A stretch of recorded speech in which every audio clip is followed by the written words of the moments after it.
Hi guys, welcome back to Guruji Uttarakhandi and Vedashri learning classes में आपका स्वागत है। तो गाइस, अगर आप यहाँ पे लैब असिस्टेंट की प्रिपरेशन कर रहे हैं या फिर करना चाहते हैं तो आज ही डाउनलोड कीजिए Vedashri learning app from Google Play Store. At present हमारा यहाँ पे लाइव कोर्स चल रहा है लैब असिस्टेंट का। बहुत से बच्चे यहाँ पे इस कोर्स को ज्वाइन कर चुके हैं। अगर आपको लगता है कि आपकी तैयारी बिल्कुल प्रॉपर वे में नहीं चल रही है तो आप भी हमारे इस कोर्स को परचेस कर सकते हैं। और डेमो वीडियोज़ आपको इसी ऐप में देखने को मिल जाएंगी जिसका नाम है वेदाश्री लर्निंग ऐप। अगर आपको लगता है कि ये वीडियोस आपके लिए फ्रूटफुल हैं तो आप इसी ऐप के थ्रू हमारे कोर्स को परचेस भी कर सकते हैं। तो कोऑर्डिनेट ज्योमेट्री में आज हम बात करने वाले हैं कुछ इंपॉर्टेंट पॉइंट्स की कि इसमें क्या क्या चीज़ें आपको पता होनी चाहिए और इसमें किस टाइप के प्रॉब्लम्स आपको देखने को मिल सकते हैं जो कि बहुत ज़रूरी है आप लोगों के लिए। तो देखिए, कोऑर्डिनेट ज्योमेट्री में जो आपका यहाँ पे सिलेबस है, अगर आप यहाँ पे सिलेबस देखेंगे तो यहाँ पे आपके जो लाइंस के इक्वेशन बनते हैं वो सारे आपको पता होने चाहिए। स्लोप ऑफ लाइन, इस कॉन्सेप्ट से बहुत सारे क्वेश्चन बनते हैं। एंगल बिटवीन टू लाइंस, दो लाइन के बीच में जो एंगल होता है वो किस तरह से उसको निकालते हैं, राइट। और जो यहाँ पे क्वेश्चन बनते हैं, ये जो आपका कोनिक सेक्शन है, जो कोनिक सेक्शन में आप देखेंगे आप पढ़ते हैं सर्कल, उसकी standard form, second degree form. फिर आप पढ़ते हैं यहाँ पे पैराबोला, उसका आपका जो स्टैंडर्ड इक्वेशन है और जो उसका सेकेंड डिग्री का इक्वेशन है। फिर यहाँ पे और आगे बात करें, एलिप्स आता है, उसका यहाँ पे स्टैंडर्ड इक्वेशन और सेकेंड डिग्री का इक्वेशन। एंड इसके बाद हम बात करेंगे हाइपरबोला, उसके जो स्टैंडर्ड इक्वेशन है उसकी, और यहाँ पे उसका एक सेकेंड डिग्री का इक्वेशन भी है। इसमें जो चैप्टर है मैं आपको उसका ओवरव्यू दे रहा हूँ, करेक्ट। डिटेल में तो हम सारी चीज़ें नहीं डिस्कस कर पाएंगे, लेकिन आपको बता रहा हूँ कि उस टॉपिक में क्या क्या आपको पढ़ना है। जो आपका कोऑर्डिनेट ज्योमेट्री टॉपिक है, इसमें क्या क्या चीज़ें, इसके मतलब क्या क्या सब टॉपिक्स हैं जो आपको यहाँ पे पढ़ने हैं। फिर यहाँ पे बात करेंगे हम एरिया ऑफ ट्राइंगल, यानी जो सिलेबस में है वो आपका है एरिया ऑफ ट्राइंगल। और एरिया ऑफ ट्राइंगल आपने यहाँ कहाँ पे सीखा हुआ है, डिटरमिनेंट में भी सीखा हुआ है। तो वही चीज़ यहाँ पे भी आप सीखेंगे। और आपने क्लास 10th में एरिया ऑफ ट्राइंगल का फॉर्मूला पढ़ा होगा, तो वो फॉर्मूला और जो डिटरमिनेंट के थ्रू आप एरिया ऑफ ट्राइंगल का फॉर्मूला निकालते हो वो दोनों सेम ही होते हैं, करेक्ट। तो देखिए, अगर मैं यहाँ पे सबसे पहले टॉपिक की बात करूँ जिसका नाम है various forms of a line. तो देखिए, अगर मैं सिंपली यहाँ पे एक लाइन ड्रॉ कर दूँ, ये आपका एक्स एक्सिस और ये वाई एक्सिस हो गया, यहाँ पे सिंपली एक लाइन ड्रॉ कर दूँ, तो यहाँ पे आप क्या चीज़ नोटिस कर रहे हैं। मान लो मुझे ये लाइन सिर्फ यहाँ तक पता है, यहाँ तक पता है, इससे मेरा कहने का मतलब क्या है, क्योंकि लाइन तो आप कितना भी एक्सटेंड कर सकते हो। इतना बनाने का सिर्फ एक रीज़न है, वो रीज़न क्या है वो मैं आपको बताता हूँ। तो जो लाइन मैंने यहाँ तक ही ड्रॉ की है, इसका रीज़न क्या है ये समझिए। इससे मैं यहाँ पे कहना चाह रहा हूँ कि अगर आपको इस लाइन का स्लोप पता है और ये लाइन y एक्सिस को किस पॉइंट पे कट कर रही है, अगर ये पता है, मतलब इंटरसेप्ट ऑन y एक्सिस, कि y में किस डिस्टेंस पे ये लाइन कट कर रही है, वो डिस्टेंस आपको पता है, जिसको बोलते हैं इंटरसेप्ट ऑन y एक्सिस, तो आप लाइन का इक्वेशन बहुत इजीली निकाल सकते हैं। और ये बनेगा y is equals to mx plus c, जहाँ पे m क्या है, स्लोप ऑफ लाइन। और लाइन की अगर स्लोप की बात की जाए तो उसको अगर डिस्कस करें तो देखिए, ये आपकी लाइन है, तो ये लाइन पॉजिटिव x एक्सिस से एंटी क्लॉकवाइज डायरेक्शन में जितना एंगल बनाती है उसका 10, ये होता है स्लोप ऑफ लाइन। अब यहाँ पे एक चीज़ नोटिस कीजिए, जो आपका यहाँ पे स्लोप ऑफ लाइन होगा वो पॉजिटिव होगा या नेगेटिव होगा, उसको हम कैसे पहचानेंगे। यहाँ पे आप देख सकते हैं जो ये थीटा है ये 0 डिग्री से बड़ा है बट 90 डिग्री से छोटा है। तो जब भी आपका थीटा 0 डिग्री से बड़ा और 90 डिग्री से छोटा होगा तो ये जो वैल्यू होंगी, जब भी थीटा 90 और 0 के बीच में होगा तो उसमें जो आपका tan थीटा होगा वो क्या होगा, हमेशा पॉजिटिव होगा। तो इसका मतलब ये है कि अगर थीटा की वैल्यू 0 से 90 के बीच में है तो उस केस में जितनी भी लाइंस आपको दिखेंगी उन सबका स्लोप क्या होगा, पॉजिटिव होगा। एक और चीज़ अगर मैं यहाँ पे डिस्कस करूँ, मान लो ये दूसरी लाइन है, इसका आप एंटी क्लॉकवाइज डायरेक्शन में पॉजिटिव x एक्सिस से एंगल लेते हैं तो ये कितना बनेगा, ये थीटा ही हम इसको लेते हैं, यहाँ पे थीटा अलग है और यहाँ पे इसको चलो 5 बोल दो, चलो थीटा का डिफरेंट केस ले रहे हैं, कंफ्यूज मत होना। ये केस 1 है और ये केस 2 है। इसमें एंगल हम ये थीटा जो ले रहे हैं और यहाँ पे जो थीटा आपका है ये 90 डिग्री से बड़ा है और 180 डिग्री से छोटा है। 90 डिग्री से बड़ा है और 180 डिग्री से छोटा है। तो इस केस में क्या बनने वाला है आपका, यहाँ पे जो tan थीटा होगा वो आपका हमेशा क्या होगा, नेगेटिव होगा, क्योंकि ये सेकंड क्वाड्रेंट में आ रहा है। सेकेंड क्वाड्रेंट में 10 क्या होता है, नेगेटिव होता है, और फर्स्ट क्वाड्रेंट में सारे ही पॉजिटिव होते हैं, बट हमें 10 चाहिए, तो 10 क्या होता है, पॉजिटिव होता है। तो यहाँ पे जितनी भी लाइंस होंगी जिनका एंगल 0 से 90 डिग्री के बीच में बनेगा, तो उनका एंगल कितना, मतलब उनका अगर एंगल 0 से 90 के बीच में है तो उनका जो स्लोप होगा वो क्या होगा, पॉजिटिव होगा, जितनी भी लाइन आप यहाँ पे ड्रॉ कर सकते हैं।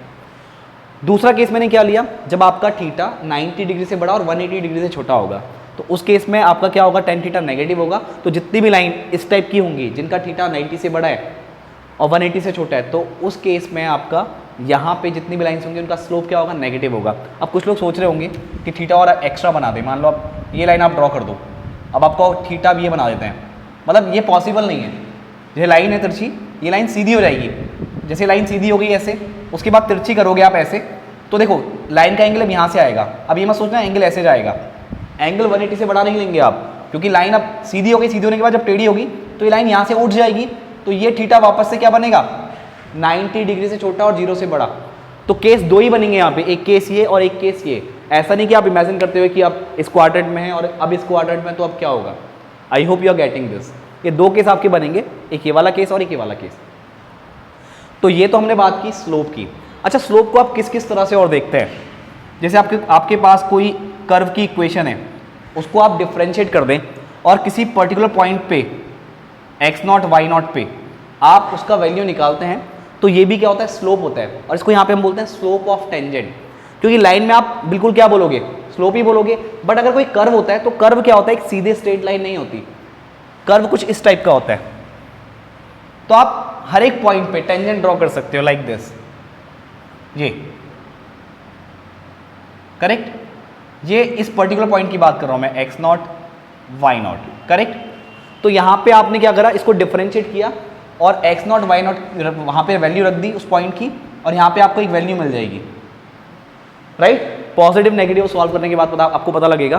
तो ये भी क्या स्लोप है, स्लोप ऑफ टेंजेंट आप बोलोगे, स्लोप ऑफ नॉर्मल भी बोलोगे, वो बात की चीजें हैं। तो आई होप ये पॉइंट आपको समझ में आया होगा। और आप क्या लिखते हैं स्लोप को, y2 minus y1 upon x2 minus x1, correct. Difference of y upon difference of x। अगर आप y2 माइनस y1 ले रहे हैं तो नीचे x2 माइनस x1 लेंगे, अगर ऊपर आप y1 माइनस y2 लेते हैं तो नीचे x1 माइनस x2 लेंगे। अब ये कैसे रिलेट कर रहा है इसकी भी यहाँ पे बात कर लेते हैं, ध्यान दीजिएगा, बिल्कुल बेसिक से हम बात कर रहे हैं। जैसे मान लो आप इस लाइन की ही बात कर रहे हो, मैंने जैसे लाइन ली थी स्टार्टिंग में, आप इस पर्टिकुलर लाइन की बात कर रहे हो। जैसे मान लो लाइन को यहाँ ले लेते हैं, ये चलो ये लाइन ले लेते हैं, करेक्ट। या एक सपोज करो, बिल्कुल ढंग से दिखाने के लिए मैं एक अच्छा सा डायग्राम बना देता हूँ। जैसे आपका ये कोई लाइन ये हो गई, ठीक हो गया, ये लाइन हो गई, और आपका ये पॉइंट है और एक ये पॉइंट है। ध्यान दीजिएगा, ये पॉइंट है और ये पॉइंट है, ये आपका हो गया x1 y1 और ये पॉइंट हो गया x2 y2। मैं इस पॉइंट को समझा रहा हूँ ये कैसे आ रहे हैं। तो देखिए क्या कीजिए, यहाँ पे लाइन ड्रॉ कर लीजिए, यहाँ भी लाइन ड्रॉ कर लीजिए, और ये एंगल क्या है, देखो ये आपका थीटा है, वही पॉजिटिव एक्स एक्सिस से एंटी क्लॉकवाइज डायरेक्शन में एंगल। तो जितना एंगल ये होगा उतना एंगल ये होगा, क्योंकि ये लाइन और ये लाइन क्या है, पैरेलल है। अब नोटिस कीजिए, ये यहाँ से लेके यहाँ तक का डिस्टेंस कितना है, x2, और यहाँ से लेके यहाँ तक का डिस्टेंस कितना है, x1, यहाँ से लेके यहाँ तक का डिस्टेंस y1, और यहाँ से लेके यहाँ तक का डिस्टेंस कितना है, y2, करेक्ट। ये बीच का डिस्टेंस क्या आएगा, x2 में से x1 को माइनस कर दो, ये बीच का डिस्टेंस कितना आएगा, y2 इतना है, y1 को माइनस कर दो, तो कितना आएगा। देखो अब ये tan थीटा इसमें लगाओ, तो जब tan थीटा आप लगाएंगे, थीटा के सामने परपेंडिकुलर, थीटा जिस पे वो बेस, तो tan थीटा क्या आएगा, y2 minus y1 upon x2 minus x1, और यही तो आपका स्लोप है सॉरी, यही तो आपका स्लोप है। तो आई होप आपको ये पॉइंट समझ में आ गया होगा। तो ये स्लोप को आप ऐसे भी निकालते हो, अगर आपको 2 पॉइंट्स पता है, लाइन पे कहीं भी 2 पॉइंट्स पता है, आप उस लाइन का स्लोप निकाल सकते हो।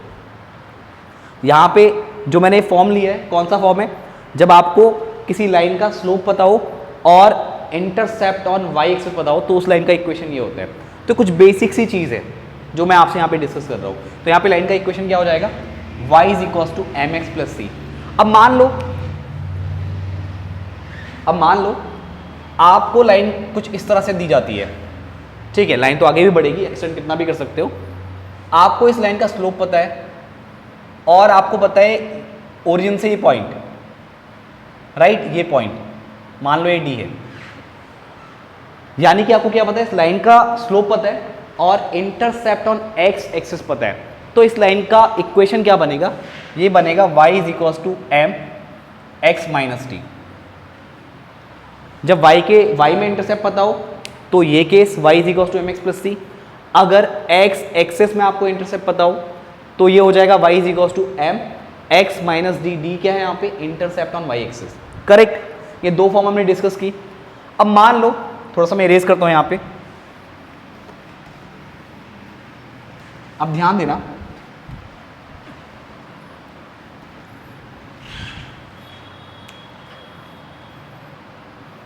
अब आपको लाइन का स्लोप नहीं पता है, कुछ इस तरह की कंडीशन है, ये आपका फर्स्ट क्वाड्रेंट में लाइन हो सकती है जो इस तरह से यहाँ पे दोनों एक्सिस पे इंटरसेप्ट बना रही है, सेकंड क्वाड्रेंट में हो सकती है, थर्ड में हो सकती है, फोर्थ में हो सकती है। तो ये देखो, ये आपको अगर पता है एक्स एक्सिस में इंटरसेप्ट और वाई एक्सिस में इंटरसेप्ट और आपको लाइन का स्लोप नहीं पता है, तो आप बिना स्लोप के भी क्या कर सकते हो, इस लाइन का इक्वेशन निकाल सकते हो और वो क्या बनेगा, X upon D plus Y upon C is equal to 1, यानी X upon intercept on X axis plus Y upon intercept on Y axis is equal to 1। तो ये लाइन का इक्वेशन है जिसमें आपको स्लोप की जरूरत नहीं है, बट हाँ आपको पता होना चाहिए कि एक्स और वाई एक्सिस में इंटरसेप्ट क्या है, तो आप लाइन का इक्वेशन निकाल सकते हैं। एक और केस समझो, जैसे मान लो आपको इस लाइन की इक्वेशन निकालनी है, आपको इस लाइन पे सिर्फ दो पॉइंट पता है,